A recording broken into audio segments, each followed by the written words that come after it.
This podcast is brought to you by Parentally, a comprehensive parental leave support program. Ever notice how every time someone goes on parental leave, it's hard to figure out how to cover their work? Do you bring in a backfill? What happens to the most important projects? How do you avoid overburdening everyone else by asking them to take on all of the work? And then for managers, how are they going to hit their goals when they have folks out on leave? And then, when employees return to work after parental leave, how do you re-onboard them in a way that sets them and their teams up for success and also supports the business? These are just some of the critical parts of parental leave transitions that Parentally tackles. Research shows that paid parental leave is good for individuals and smart for business, but it can backfire with attrition, disruption, and burnout for teams.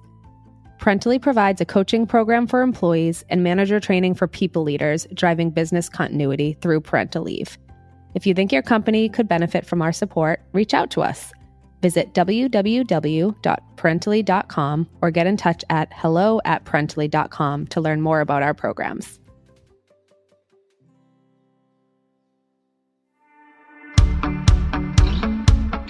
I'm Allison Whalen, and you're listening to The False Trade-Off, a podcast for working parents, HR leaders, and anyone who is committed to proving that working parents can be successful at work and at home, and that it's not an either-or trade-off. Each week, we'll dive into some of the most challenging, complex, and sometimes controversial topics related to parental leave and navigating life as a working parent. Because in order to break the false trade-off, we need to address these topics head-on.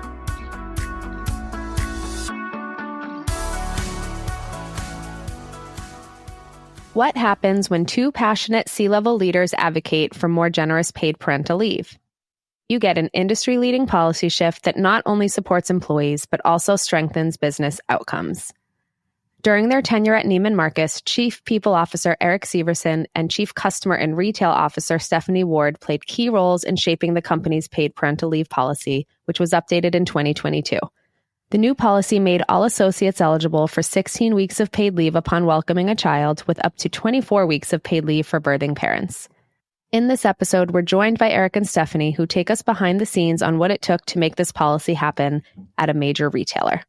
Eric breaks down the financial and operational hurdles of paid leave policies and how we spent years trying and failing before finally getting it right at Neiman Marcus. Stefanie shares her story about planning for parental leave while stepping into a C-suite role and how that experience motivated her to push for better policies for all employees. They also address some of the biggest questions around paid leave, like how do companies justify the cost of paid leave? What do leaders get wrong when trying to make the business case for expanding policies? And what role do individual employees play in pushing for change? Whether you're an HR leader looking to drive policy change or an employee advocate wondering how to make an impact, this conversation is a wealth of knowledge about how to prove the ROI of paid leave and convince leadership that it's good for business. Enjoy the episode. Eric and Stefanie, thank you so much for joining me here today. Allison, thanks so much for having us. Okay. We don't normally have a two-guest episode, and so I'm actually thinking of starting this off in a little different way and asking you both to introduce yourselves and maybe share a little bit of context around your experience with parental leave. Because I know when we first spoke, we had this big idea of how we can bring two individuals together that have experience working together but have different experiences with parental leave. So I'd love for you to introduce yourself. I'll start with you, Eric, to kick us off. Thanks, Allison. So I'm Eric Severson. I'm an executive coach and consultant, but previously was a chief HR officer for several companies, most recently Neiman Marcus Group, where Stefanie and I worked together. And prior to that at DaVita and Gap Incorporated. And my relationship with parental leave goes back 2 decades or so. And it's really rooted in trying to solve problems related to retention, engagement, and employer branding when I was at Gap. And one of the unique experiences I've had is that I've worked at 3 female-dominated companies in a row, where women made up anywhere from 68 to 80% of the workforce. And one important dynamic of that is that leave, and especially the ability to have paid leave, is important to people of all genders, but this particular importance, obviously, to women.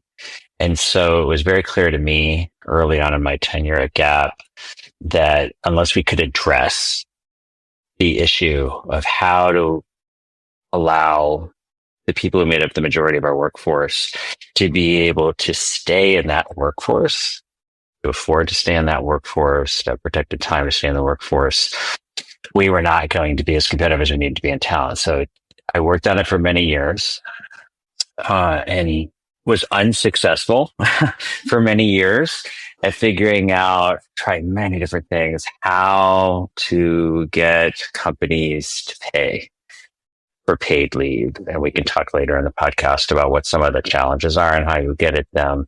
But I think at Neiman Marcus Group, we succeeded, and the benefits of that were voluminous, and most importantly, it was one of the key contributors to that incredibly high level of stability we achieved in our workforce that enabled us to drive very successful financial and operating outcomes. Perfect intro. I have so many follow-up questions, but I want you, Stefanie, to also introduce yourself as sort of this other layer that we've brought into this conversation. Sure, happy to, and so excited to be here with you, Allison, and represent this really important topic that I've been so passionate about personally and professionally. So most recently, I was the Chief Integrated Retail and Customer Officer with Neiman Marcus brand under Neiman Marcus Group. So I had a role that really was in charge of all of our stores, our frontline employees, over 6,000 employees, as well as our omni-channel experience across stores and digital. So I had a great blend of both corporate team members as well as frontline field workers. And then prior to that, I was with Sephora and Louis Vuitton. So spent a good part of my time with LVMH, also in kind of different capacities and roles that served around, whether it be strategy or field, but really different geography regions as well, including Canada, which we can talk a little bit about my experience with managing a Canadian parental policy and leaves, which is a very different landscape than what we have here in the US. And way back when I started investment banking. So went from a really, male dominated, I would say very family friendly in certain ways kind of environment to then, like Eric has said, very much in organizations that were very predominantly female, particularly frontline workers that really were at the percentages of, close to 70%. And really for me personally, I've always kind of watched people in my career. I had kids a little bit later in life, closer to my 40s, and my second one came when I was 42. And really, for me, but prior to having my own kids, I just saw women like, hey, if you get 3 months, that's lucky. That's amazing. If you get 3 months also like decently pay, even if it's partial pay, that's awesome. They kind of, have their babies and then come back to work, and it's just a 3 month. And not until I had children of my own and went through the entire experience did I realize 3 months is not a lot of time. Yeah. And also in thinking about, again, in a role where you are responsible every day, I really thought of myself and my role as I'm here to serve the larger workforce population. And thinking about, sitting up in a C-suite and having access to different resources. I also have a privilege that many of our frontline workers don't. And just felt that there needed to be more advocacy around what that looked and felt like because of my personal experience, my personal needs. 3 months wasn't even enough for me in my first go around with my leave. Thankfully, with, the support of Eric and the larger part of our leadership team, we got that. I was able to enjoy a much longer leave on my second one. Also was wiser on what I needed and what to ask for. But it really also went back to, I was like, now I understand why certain countries like Canada, when I had to manage parental leaves of, 6, 9 up to a year. I didn't realize what that meant. But it all kind of came full circle when I went through the experience myself and just how important it is not only for the mother and the family ecosystem altogether, but for all parents. And just having that equal opportunity to have any parent, whether regardless of, what the birthing and construct of bringing a child into your family or someone into your home, same sex, different sex couples, adoption, surrogacy. There's a lot that happens in that time, and that's so precious and you never get back. So really excited to be part of the picture to help advocate for it, but also to then, as you said, kind of drive the legacy forward on what I think all leaders should be able to and should be championing for team members in service of what Eric said, which is a really positive outcome on retention and therefore results. Amazing. A big part of why I wanted both of you on this episode is I thought I spoke to each of you individually before, and I thought this is such a cool story where you can see both sides of parental leave, meaning there's the policy side and how that is the absolute necessary first step is making sure that we have paid leave within our companies and that it supports all employees. And then also the employee experience side, which I know, Stefanie, you and I talked a lot about that. So those are sort of the two things that I want to dive into today. And I'm going to start with Eric. You alluded to you're at other companies, and especially, I will say, the retail industry more broadly is known for being behind the tech industry and professional services, for example. And it's hard because you have these huge populations, lots and lots of employees to think about that actually the frontline workers have very different day-to-day roles than a corporate employee. And so how you support the business when different types of people go out on leave in different roles is very difficult for a company to think through. Maybe let's start from what you alluded to of like, you had a lot of challenges and then ultimately were successful at Neiman Marcus. Why were you successful? Maybe share a little bit more about some of those things that didn't work. And then what ultimately was the thing, and I know there's never one thing, that allowed you to get that passed at Neiman Marcus? The one issue that I don't think is investigated often enough that surrounds paid parental leave is financial. And one of the reasons why tech and professional services pretty uniformly offers paid parental leave and most of retail or much of it does not is that with an hourly workforce, it doesn't matter whether it's retail or manufacturing or hospitality, you generally have to replace 100% of the hours when someone's out on any kind of leave of absence. So it's a significant incremental cost to the P&L that you have to solve for. Whereas in, say, your professional workforce, and that's not only in professional services, but even in retail in the corporate office, when someone goes on leave, you don't necessarily have to replace their job. You will give the responsibilities to someone else. And the reason I bring this up is to say, if you can't solve for the financial issue, you can't solve for leave. And so you can advocate all you want for it being the right thing to do, which it is, that it's absurd that you don't have paid leave in the United States, which it is, but it's not going to help you solve the business problem with a large hourly workforce.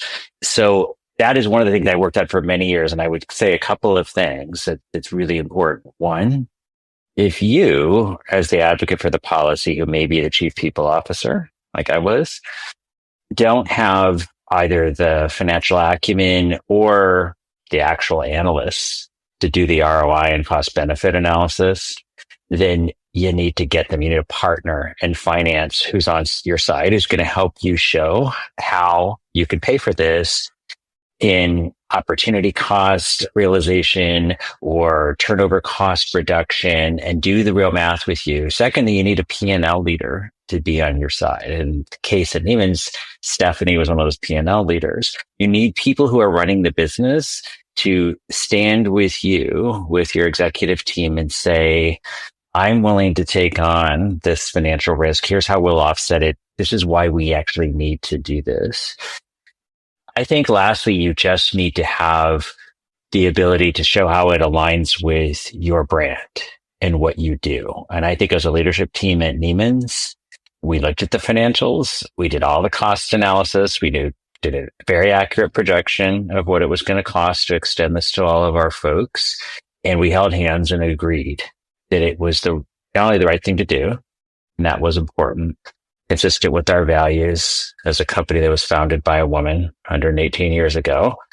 And also that it was worth doing operationally and financially.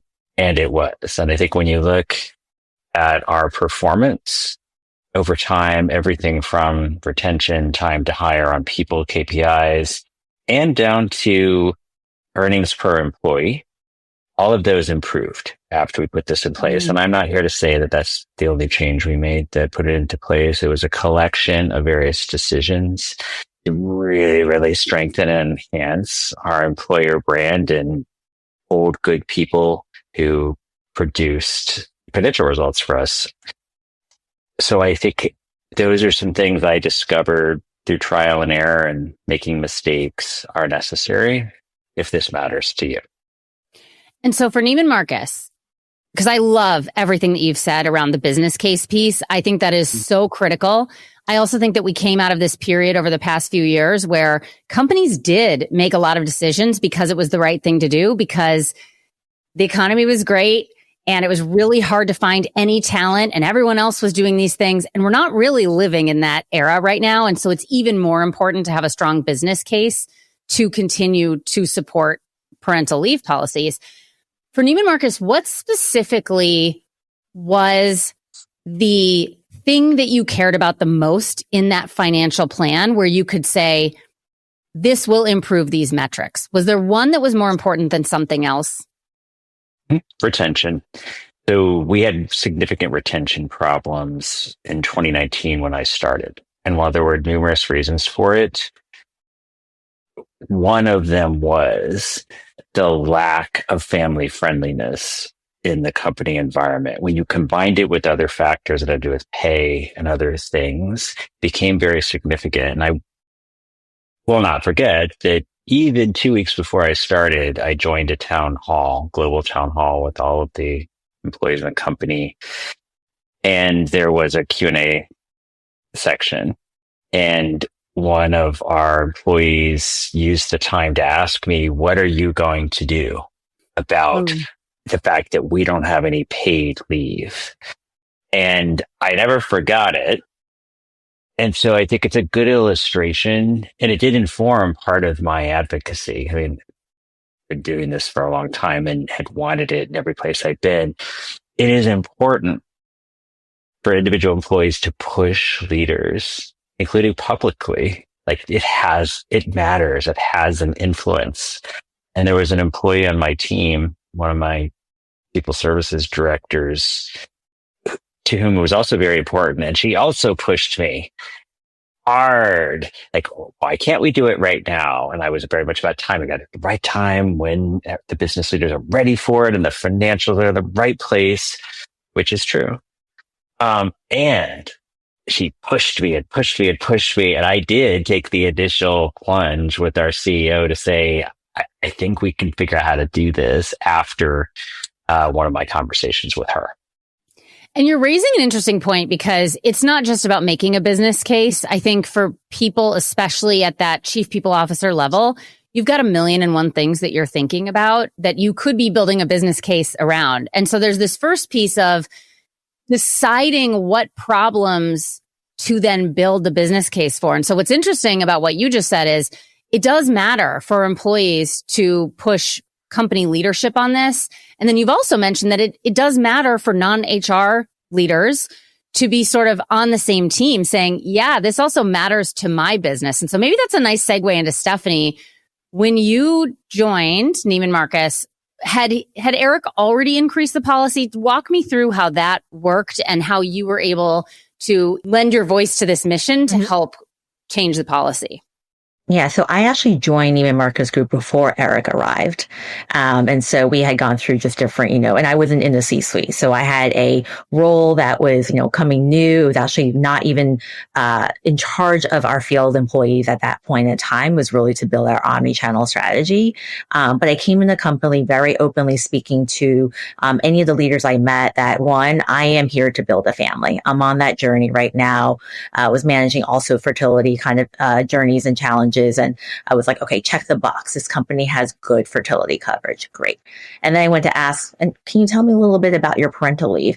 And to Eric's point, it was like, not really there. It was like industry average, which is not good, right? It's like relative to everything else, it was fine, but it's not what, and again, this is coming from Sephora, which was, had really great leave policies, particularly in the state of California, as well as coming from Louis Vuitton in Canada, where I then experienced what a elongated parental leave could look like and how much the employees came back different and felt different when they rejoined the workforce. And so I put it out on the table and I said, I really need to make sure that I can have X amount of time. But again, I was in a place of privilege. I was in a place of privilege based on coming into the company in a senior level position, not C-suite at the time, but was able to put that on the table. And then fast forward to when I had my first child in January 2020, came back to work at around, I think 3.5 months. I was able to take an extra 2 weeks just based on kind of that flexibility conversation that I had anchored on when I first joined the company. It really dawned on me that, this is something. And then at that point, Eric was part of the company. We also were going through COVID. Everyone was going through a lot of change, whether you were, a parent already, first time, second time, third time, in the process of building a family.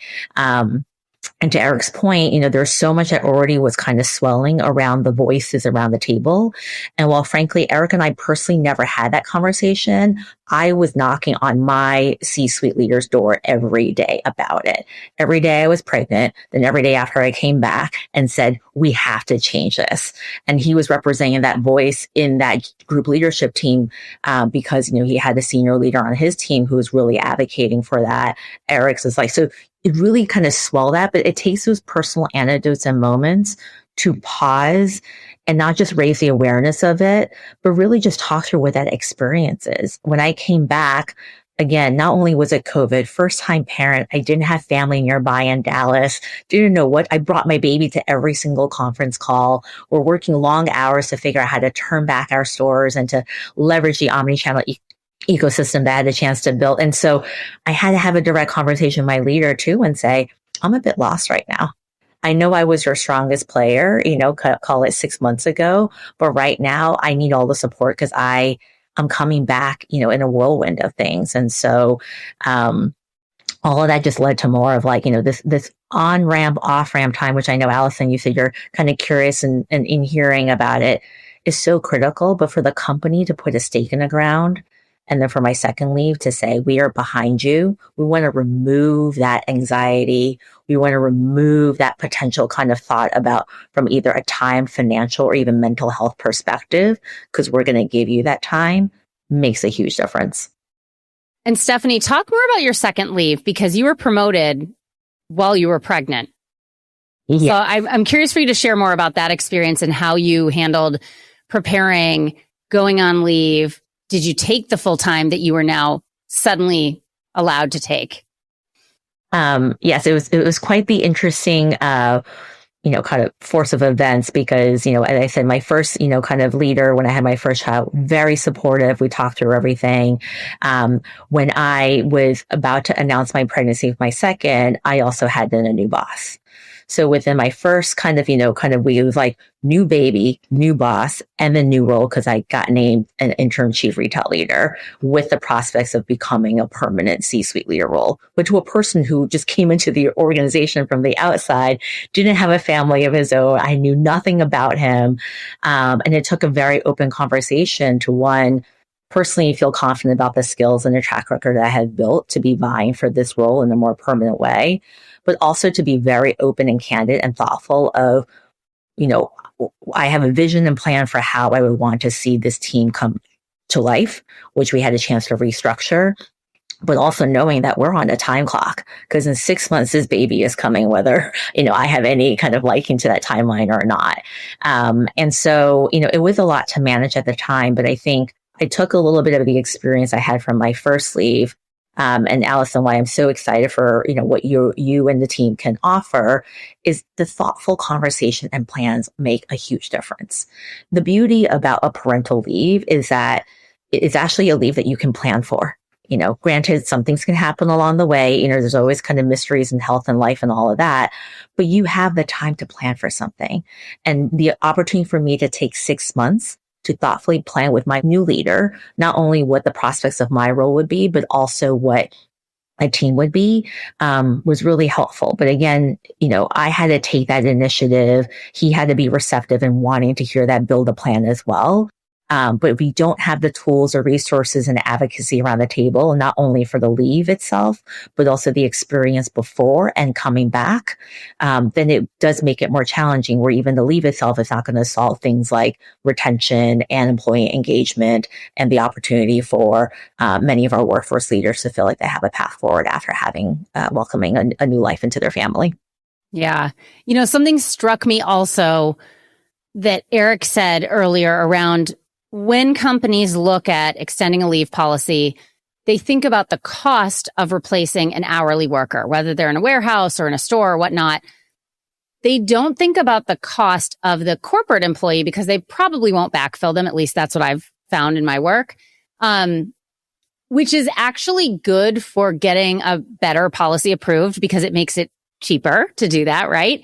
But then it also almost creates this later issue of like, when those employees in corporate go through, there is a cost to not planning well, but it's not obvious. And it's almost impossible to know, hey, like, how much is it going to cost when this person goes on leave? And I find myself personally conflicted by this because at the exact same time, I so strongly believe in how important a strong paid leave policy is. And not just because it's the right thing, but because it is actually really good for business.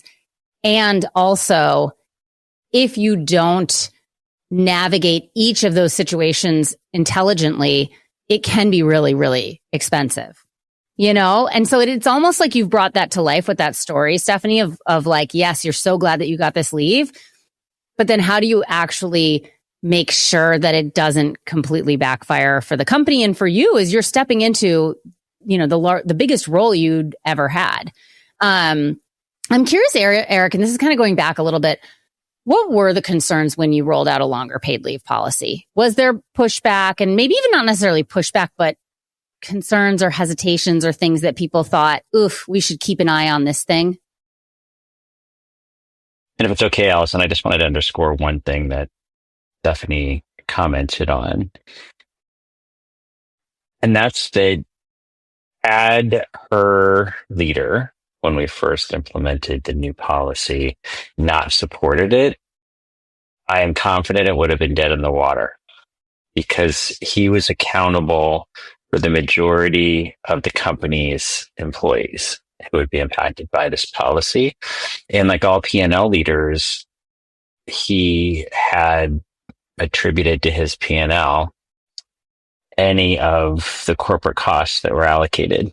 And so I think a lot of people think the decision on things like leave policy are made somewhere by the CEO and the chief people officer in a vacuum. And my experience is they are not. They're made by all of the leaders who make decisions on behalf of the company.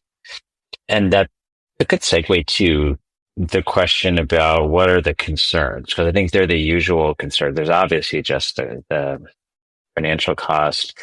The other concern is about the length of time that people will be out of the business. And actually, part of it is precisely, this is not so much of a problem at the hourly level.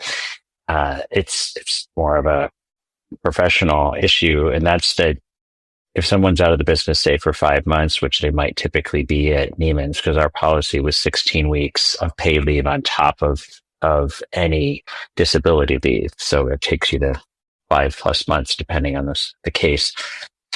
That the concern is continuity. So if this person is playing a very important role in the business, how is their continuity in the work and the handoffs? Workload would be a second concern. But I think what's very important to consider is the actual experience. And that's that you do need to plan, and planning is very important. Plan ahead so that you can allocate the work appropriately and make sure that there are good handoffs before the leader leaves when possible. Okay, sometimes people leave early, like they do on all leaves, and that happens.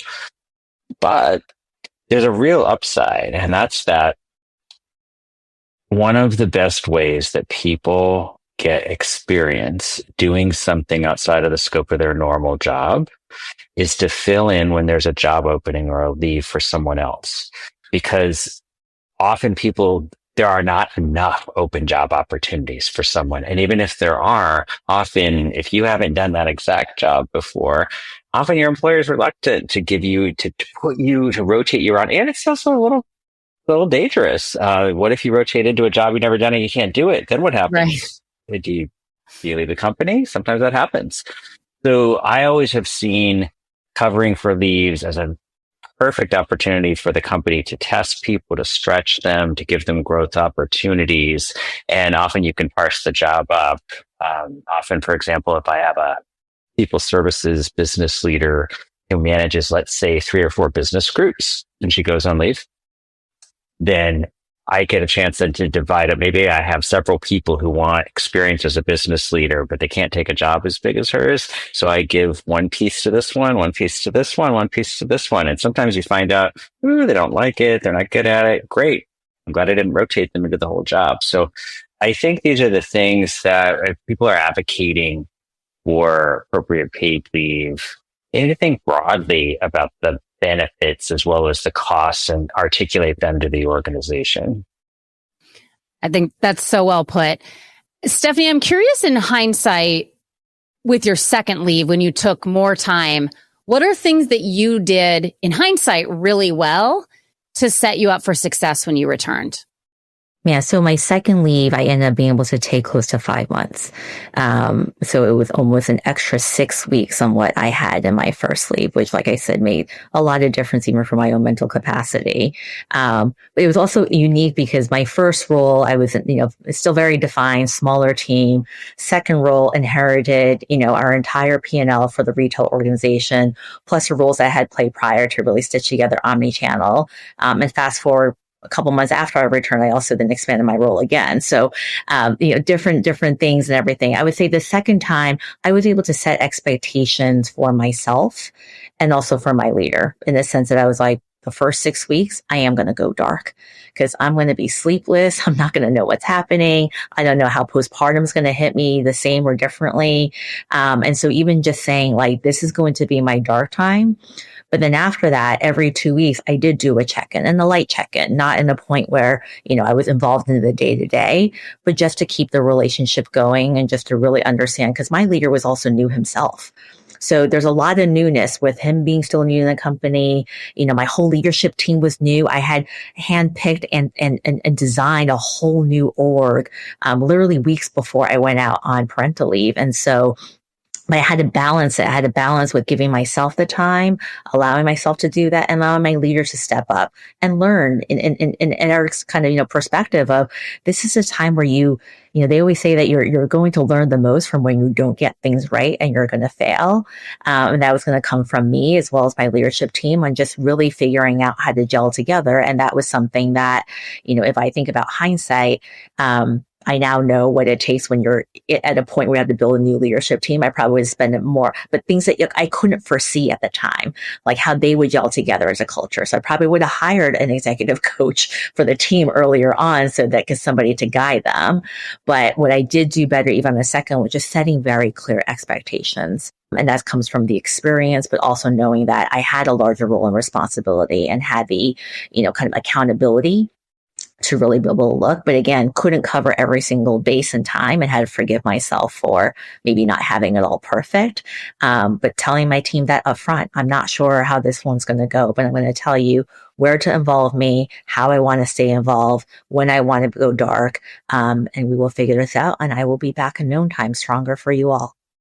Did you find the light check-ins while you were on leave to be something that increased or decreased your anxiety?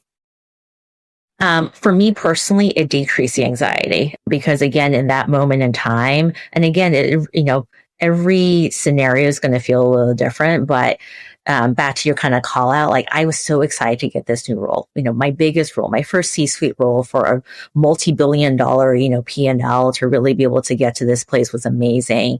And I needed to understand like how I would onboard back in. So it actually helped me just, kind of put little notes together on how coming back would be. But again, I really had to stay accountable to myself on separating.